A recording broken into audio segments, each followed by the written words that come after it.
The Indiana Fever is supposed to be the new American sports dynasty. Ticket sales have exploded, viewership has skyrocketed by nearly 200%, and the league is anticipating a historic new media deal potentially exceeding $100 million. This is the undeniable Caitlin Clark effect, a single player acting as a $50 million economic engine for an entire league. But behind the packed arenas and viral highlights, a toxic financial crisis is unfolding, and it is poised to destroy the very team built around the superstar. The foundation of the Fever, the shooters, the glue players, the defensive specialist Clark needs to win a title, is rotten, threatened by an immovable collective bargaining agreement (CBA) that refuses to share the wealth generated by its own athletes. This is the ultimate paradox. Clark can fill the seats, but she cannot save the Fever from a systemic financial paralysis. The core of this imminent disaster lies with two critical role players, sharpshooter Sophie Cunningham and defensive specialist Lexie. These two guards provide the floor spacing and perimeter defense that Clark requires to operate effectively. Their presence represents the chemistry and depth necessary for the Fever to transition from a playoff contender to a true champion. The Fever front office, fully aware of this necessity, attempted to manufacture a narrative of unity, using a high-profile golf event where Cunningham and Hull acted as caddies for Clark. It was designed to be a feel-good PR moment of loyalty and continuity.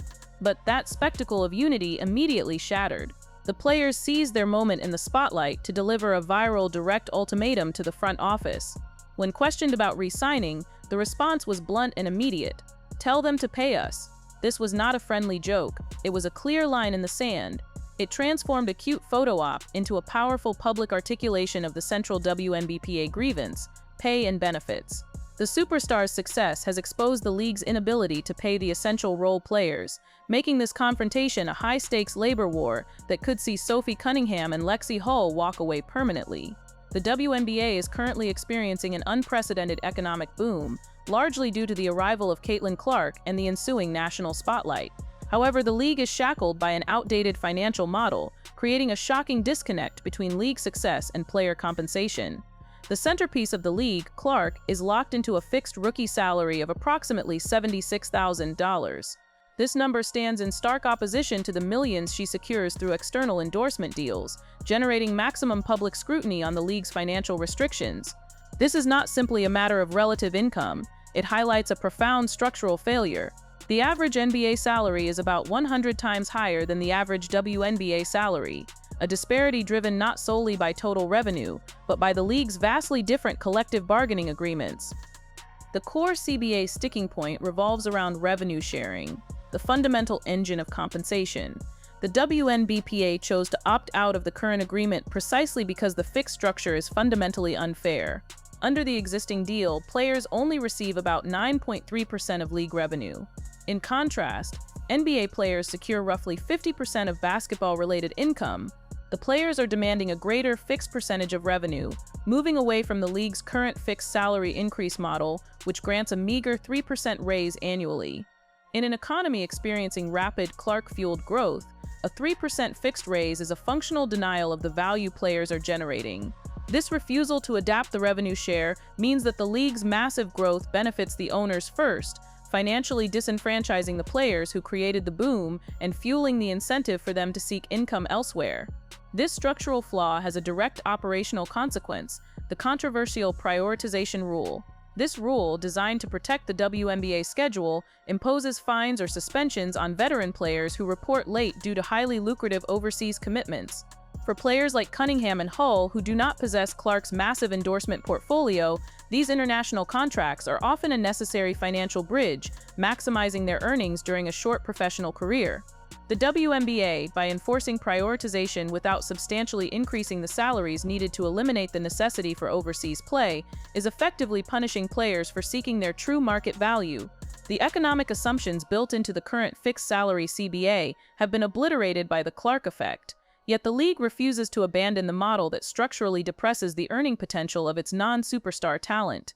The WNBA's failure to rapidly reform its compensation structure has opened the door for well-funded competitors, creating an active poaching threat that validates why Fever role players might walk. The most aggressive challenger is Project B, a new global 5x5 league slated for a 2026 launch.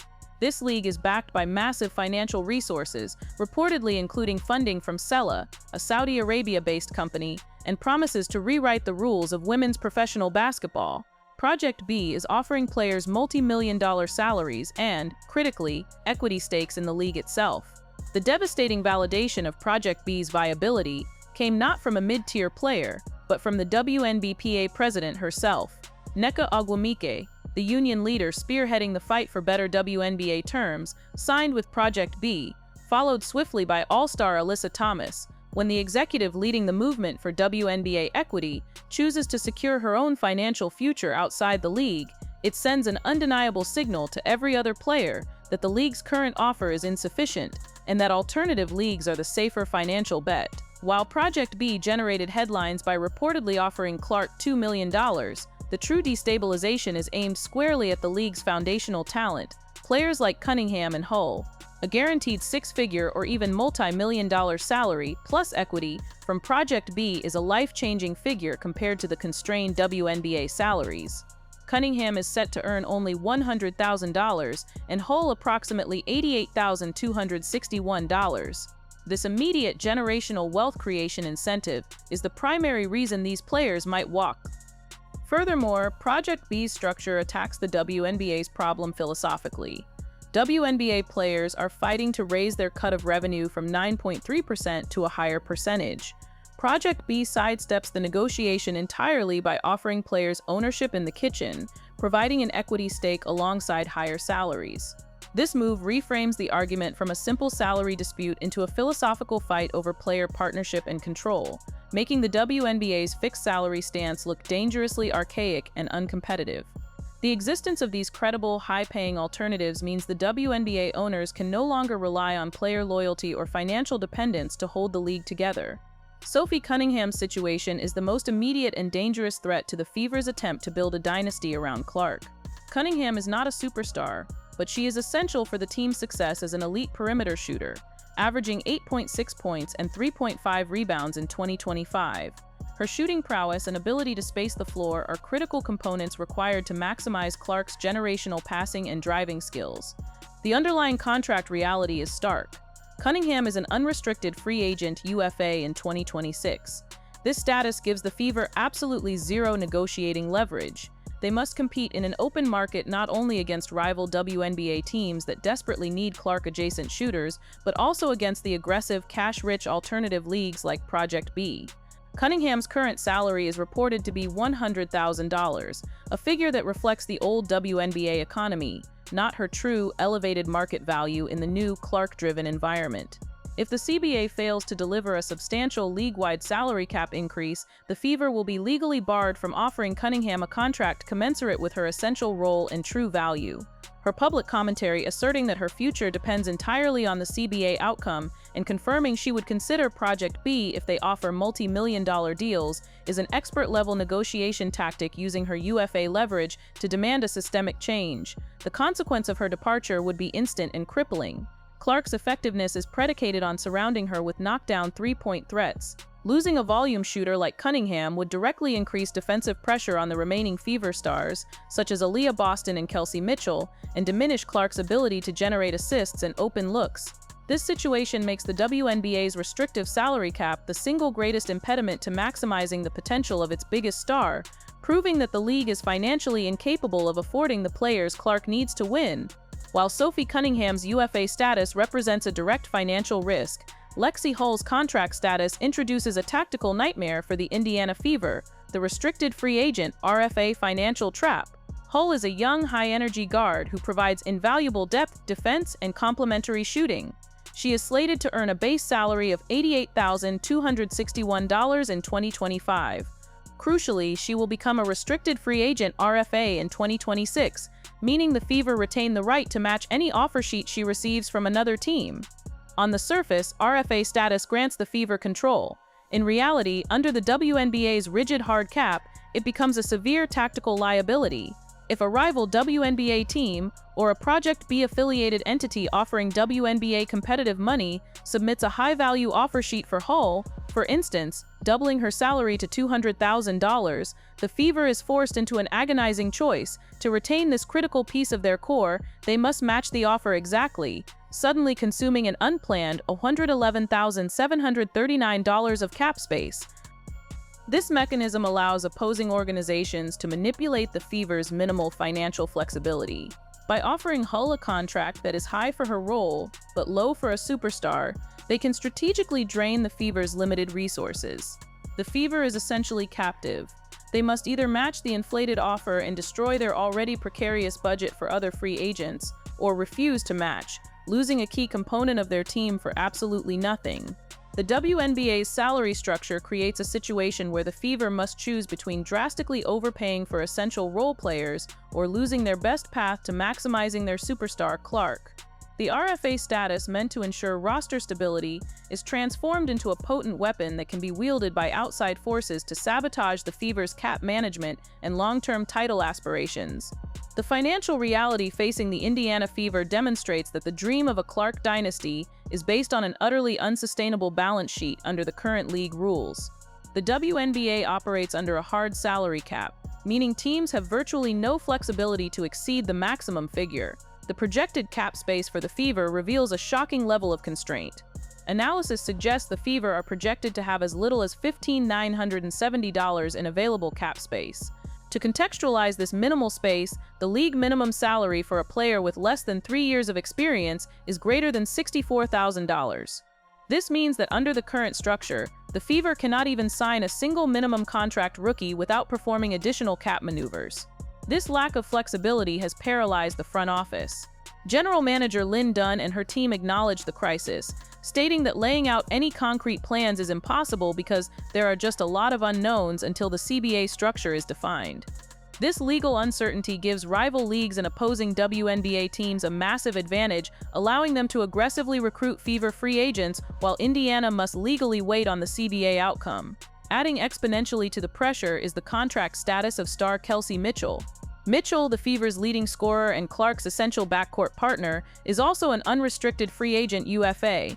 As one of the best perimeter scorers in the league, Mitchell is fully justified in seeking a contract near the supermax figure, which is approximately $249,000. The math is brutally simple and impossible to resolve. If the Fever commit to re-signing Mitchell, which they must to remain competitive, that commitment alone consumes nearly every potential dollar of cap increase that might materialize under a minimally reformed CBA. There is simply zero capacity left to afford the market rate raises needed to retain crucial perimeter depth like Sophie Cunningham and Lexie Hull.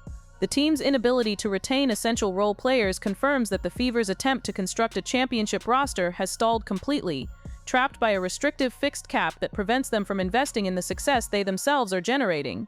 The entire future of the WNBA hangs precariously on the looming deadline for the new collective bargaining agreement.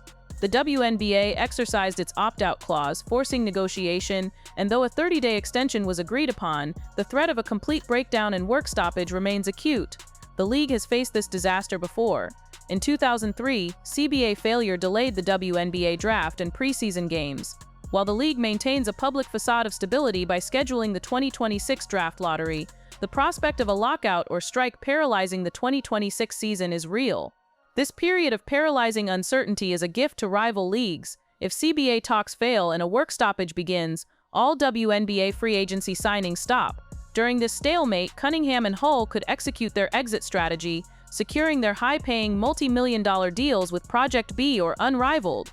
This move guarantees their financial future while the WNBA is functionally shut down, minimizing the perceived disloyalty of leaving for a rival. This dynamic drastically shifts the power balance. The players now have credible, high-value alternatives, meaning WNBA owners can no longer simply demand loyalty or rely on players having nowhere else to go. The CBA negotiation has become a proxy battle against Project B, where the WNBA can credibly threaten a mass exodus of key role players, compelling the WNBA to agree to revenue-sharing demands and better conditions. The final devastating domino effect centers on Clark. If Sophie Cunningham and Lexie Hull walk, the Fever immediately loses its critical perimeter spacing, defense, and team chemistry. Clark, the generational revenue generator, will be left professionally isolated, Unable to elevate the Fever from a good team to a title contender because the structural failure of the CBA denied her the essential supporting cast, the narrative surrounding the Indiana Fever is one of explosive growth countered by systemic financial decay. The WNBA is attempting to run a global, multi-million-dollar powerhouse on a decade-old labor model that restricts player pay and clings to an inadequate 9.3% revenue share. Caitlin Clark generated the unprecedented revenue, yet the system is rigged to prevent that money from reaching the essential supporting cast she needs to win. The immediate crisis is the financial fate of Sophie Cunningham and Lexie Hull. Cunningham's UFA status and Hull's RFA trap both expose the Fever's severe cap constraints, a mere $15,970 in available space. Their public demand to be paid, combined with the lure of multi-million-dollar contracts and equity stakes from Project B, means that loyalty to the Fever is an untenable financial position for them. The league is facing an existential choice. It must break its fixed salary ceiling and move immediately toward an equitable revenue-sharing model. If the WNBA fails to meet this moment, the Caitlin Clark era will not be defined by championships and dynasty, but by the league's tragic inability to afford the very players required to make her great. The ultimate shocking truth is this: the league's refusal to pay its role players is actively destroying the championship hopes of its most valuable franchise.